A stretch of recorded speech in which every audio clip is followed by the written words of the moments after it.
வணக்கம் நண்பர்களே. இப்போ நான் ஒரு விஷயம் சொல்லியிருந்தேன் இல்லையா, நீதிமன்றத்தில் வந்து ஒரு பெண்கள் இப்படி வந்து கையூட்டு, லஞ்சம் எப்படி வாங்குறாங்க அப்படின்னு. அதில் நீங்களாம் நினைக்கலாம், ஏன்னா இவர் இவ்வளோ போல்டாக சொல்கிறாரு, இவ்வளோ இதுவாக சொல்கிறாரு அப்படின்னு.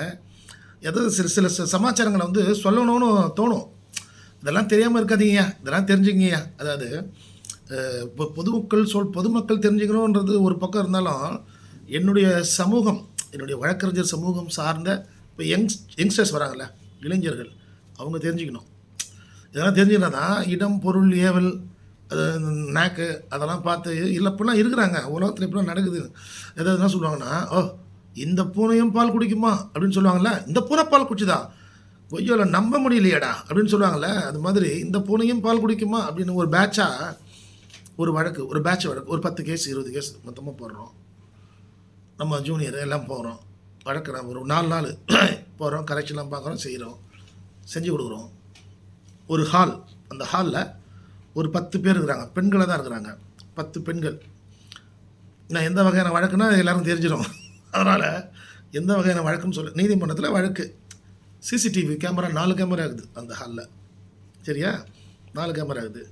பேட்ச் மாற்றம் அவர் 10-20 கேஸ் இப்படி மொத்தமாக போட்டோம், மொத்தமாக நம்பர் பண்ணோம், ஒரே நீதிமன்றத்துக்கு போனோம். அதுக்கு என்னென்ன வைக்கணுமோ வைக்கணும். சட்டம் சொல்லுது, ஒரே நீதிமன்றத்துக்கு வழக்கினை கொண்டு செல்ல வேண்டும் என்றால் நீங்கள் வந்து அதுக்கேற்ற மெமோ வைங்க, காப்பீஸ் ஒன்று வச்சுட்டு போடுங்க, போட்டிங்கன்னா ஒரே நீதிமன்றத்துக்கு போகும் அப்படின்னு இருக்குது. அதுக்கேற்ற மாதிரி நடைமுறையெல்லாம் பண்ணிட்டோம். கரெக்ஷனில் என்ன கேட்குறாலும் அதெல்லாம் செஞ்சிட்டோம். கடைசி வரைக்குங்க இந்த என்ன சொல்கிறாங்க, அந்த வழக்கை பாஸ் பண்ணுற கிளர்க்கு இருக்காங்களே, லேடி கிளர்க்கு, மகாலட்சுமி மாதிரி இருக்கிறாங்க. எப்படி இருக்காங்க, ஏன்னா அவங்க சம்பளம் தான் 1 லட்சம் 1 லட்சம் வாங்குறாங்களே, நீ நல்ல சம்பளம் பச்சையில் இருக்கான். யாரும் வந்து நானும் வந்து பணம் கொடுக்கறதுக்கு தயாராக இல்லை, நானும் பணம் கொடுத்துக்கு தயார் இல்லை, எதுக்கு கொடுக்கணும் அது தயார் இல்லை. அவங்களும் என்கிட்ட பணம் கேட்கல. ஏன் கேட்கலன்னா, நான் வந்து என்ன சொல்லுவாங்க, ரெகுலராக போகிறதில்ல, திடீர்னு ஒரு 10 கேஸ் 20 கேஸ் வச்சு போட்டேன்.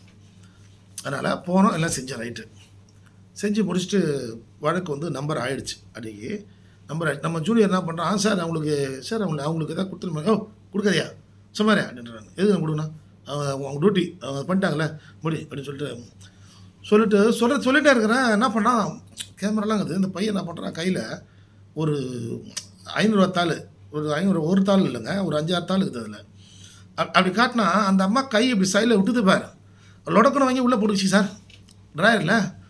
பார்த்துட்டு எனக்கு ஒரு பக்கம் அதிர்ச்சியாகவும் இருக்குது, ஒரு பக்கம் வந்து சிரிப்பாகவும் இருக்குது, ஒரு பக்கம் வந்து நான் வாயில் விரல் வச்சுட்டேன். அடப்பாவி மக்கா, பெண்களாக இருக்கிறாங்க, சுற்றியும் கேமரா இருக்குது. அப்போ நான் கேட்டேன், ஏன் மேடம் சுற்றியும் கேமரா இருக்குது, இன்னும் தைரியமாக வரையில, என்ன சார் பண்ணுறது, உங்கள் மேலே உங்கள் ஆளுங்க மேலே இருக்கிற நம்பிக்கை தான் சார், இது ஒன்றும் இல்லை சார், டெய்லி எங்கள் காஃபி டீ செலவுக்கு இவங்க எப்படி வேலை செய்கிறாங்க, எப்படி அந்த காஃபி டீ ஒருத்தர் இன்னொரு வீடியோவில் சொல்லுவோம், அது உங்களுக்கு காஃபி டீ செலவுக்கான்.